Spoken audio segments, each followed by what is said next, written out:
Zach Semke, Director of Passive House Accelerator and co-host of the Passive House podcast with Matthew Cutler Welsh. I'd like to thank you for joining us for this special bonus episode of the Passive House podcast, recorded as part of the 25th International Passive House Conference, which occurred online in September 2021. Before we get started with this episode's interview, I'd like to thank the Passive House Institute and the International Passive House Association for collaborating with us to arrange these interviews. Also, a big thank you to our sponsors who make the podcast possible. Our founding sponsors are 475 High Performance Building Supply, Baxt Ingwe Architects, Glavel Foam Glass Gravel, Minutair All-in-One HVAC and Dehumidification Units, Mitsubishi Electric Train HVAC US, Partel, RDH Building Science, Rockwell North America, Stocorp, and Zola Windows. Our champion sponsors are Icon Windows and Doors and SIGA. And our stakeholder partner is NYSERDA, the New York State Energy Research and Development Authority. With that, please enjoy my interview with Rainer Pfluger, professor at University of Innsbruck and a key player with the Outfit Initiative.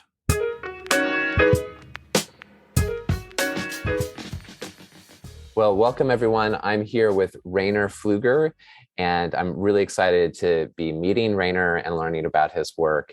Rainer, thank you for being part of this. Welcome to this special episode of the Passive House podcast. And we're recording these episodes as part of the International Passive House Conference. So it's great to have you here. Thank you. Yeah, a very warm welcome from my side, from Innsbruck, Austria, and thank you for the talk. Yeah, fantastic. So could you start by introducing yourself to the listeners and to your work, about your work in Passive House? Yeah, so I'm working for Passive House Institute for 10 years, and then afterwards, now I'm in Innsbruck at University of Innsbruck at the Energy Efficiency Department. And so we do research and teaching of energy efficient building, new buildings and refurbishing of buildings. So I think it's important to have it in research, but also to widespread the knowledge throughout the students and interested people. So I love the work there in Innsbruck University, and we have a nice group here bringing forward the Passive House ideas. And do a lot of interesting projects. One of it is this outfit project we would talk about today, I think. Yeah, excellent. And so today was the first day of the conference, and I think a lot of us had hoped that we would be physically present in Wuppertal. We're not. Unfortunately, we're not quite there yet. So with the COVID pandemic. So, but I know that a lot happened today. So how has the conference been for you so far? Yeah, so I just had time to listen to some of them, not all. I was really busy in the meantime also. But I've seen really nice new projects. And there is, I think, a lot of new concepts which come up. Not only for new buildings, but what I'm rather interested in is the refurbishing. So I think the Passive House technology in new buildings is rather good established now. Mm-hmm. Well, there are the costs going down. There are better quality issues and things like that. That's evolving, but more or less it's settled. It's in a good shape. And what's still under progress is the refurbishing. It's the goal for the future, I think, to come forward with these issues in the next 5 and 10 years. And you're doing really exciting work around Outfit and presented about that at the conference today. So let's dive into that and share what Outfit is, please, and what some of the key messages and takeaways that you shared with folks earlier today. Yeah, the Outfit project is guided by the Passive House Institute and several partners throughout Europe. And the goal is to bring forward the ideas of serial renovation and one-stop shop and high quality. So when I speak about high quality, I mean NFIT standard. So don't lose quality by speed. That's one of the messages. We need both in refurbishing to speed up in future, to make it faster and cheaper, but not lose the quality. And that's a really sophisticated task to bring all these together. And well, one good way to do so is the so-called one-stop shop. I'm really convinced that this is a good way to do so, because if you imagine you are a building owner and you want to refurbish your building, then you have to think about a lot of different issues, and you have to combine different offers and technologies. That's too much for most of the building owners, though. They want to have a ready-made product for well-defined amount of cost and well-defined time period for the construction work on site. Yeah, and all these three things I told you now is not reality up to now. Though, if you buy one thing from one offer and the other from the other, you have to spend a lot of time in coordination and time scheduling, and yeah, that's not what people want to have. They want to have it ready-made, plug and play, things like that. So to have one offer from one stop shop, that's a good starting point. And then the prefabrication could be another key issue to come down with the costs on one hand, and to have a really well-controlled quality, because the quality assurance is in the factory and not on site. Yeah? It's really difficult. You can do it also on site. It's done in many good examples, but it's more difficult and not so secure as you can do it in a factory.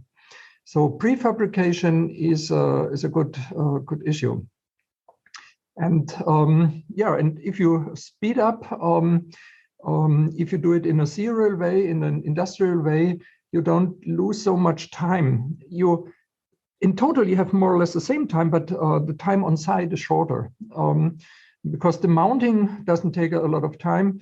You have to plan it very precise. You have to construct it in a good quality in the factory, and then you bring it to the building site. And then the work on the site, that's really short. And that's good for the building owner. Yeah, no kidding. Now, a lot of listeners will be familiar with Energiesprong from Belgium. And I gather that one of the key ways that outfit is different from Energiesprong is that it's tied to the EnerFit standard. Are there other ways that what are the other ways that the outfit approach is maybe distinct from EnerFit? Yeah, so if you think about Energiesprong, it's mostly on large panels. So prefabricated large panels brought to the building site. That's good, that works, and that's low cost and fast. But from my opinion, that's not all about serial renovation. There are more things you can do so, especially if you come to more difficult buildings. So in the Netherlands, where this Energiesprong is widespread, is the type of buildings are rather simple compared to old buildings in Austria, Germany, right, Spain, or whatever in France. Or North America. Yeah. Same. Mm-hmm. Yeah, that's they're more sophisticated. And the question is if these large panels are always the right solution. You can adapt it to the type of the building. Maybe smaller elements might be more handy, more useful. Or even you could skip the idea of panels to completely. You also can prefab part of the elements. For example, the mounting of the window or the ductwork guided on the facade, or roofings, or you can mix these technologies in order to adapt it to the size and construction of the building, which are not all the same. They are not standardized. But still there is a way for prefabrication. And as the word outfit says, the trick and idea behind it is to do as much as possible from the outside. So the tenants, the inhabitants in the building shouldn't be disturbed so much. So all the construction work, which can be done from outside, is good. So they don't bother about the people living inside.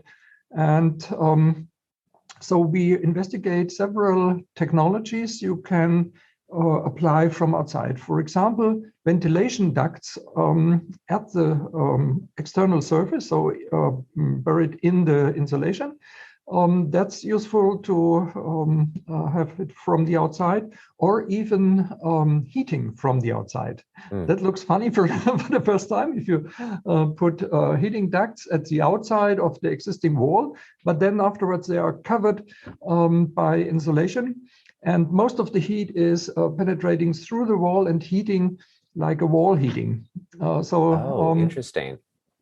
That's a way to do so, especially if you need low supply temperatures, right. For example, for heat pumps. That's important to have low supply temperatures. And well, you can do floor heating or wall heating, but in refurbishing, it's not so easy because people are living there. They don't want to have the floor broken up and construction work in their dwellings. But if you heat through the wall, then it could be a good trick to do so. And this is presented in my conference proceedings. Yeah. Wow. Yeah, that's fascinating. So what are the toughest challenges right now? I imagine that there are probably many challenges and also many opportunities. So what are some of the key hurdles you're dealing with right now? I think the first issue is the cost. So if you just compare the costs of attics of external insulation systems in a standard way, so polystyrene boards and plaster, or you compare it to a prefabricated wall, for the first view, you would say prefab is more expensive. Yeah?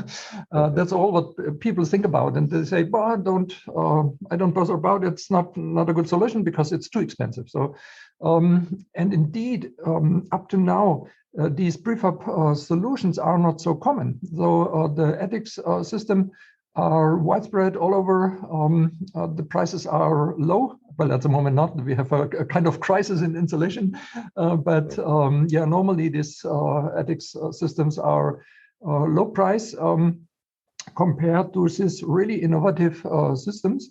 One reason for this is that they are not so widespread. So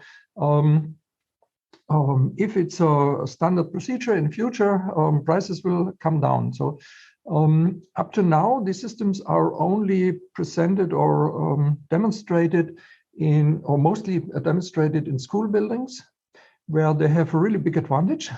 They can be set up really fast in the vacancies of the school. So within some weeks, they can be put to the wall.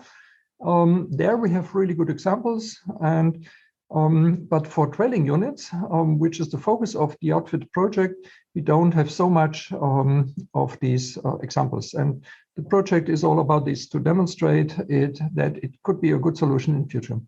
Yeah. And where do you see this work heading in the next, say, 3 to 5 years? What's on the horizon?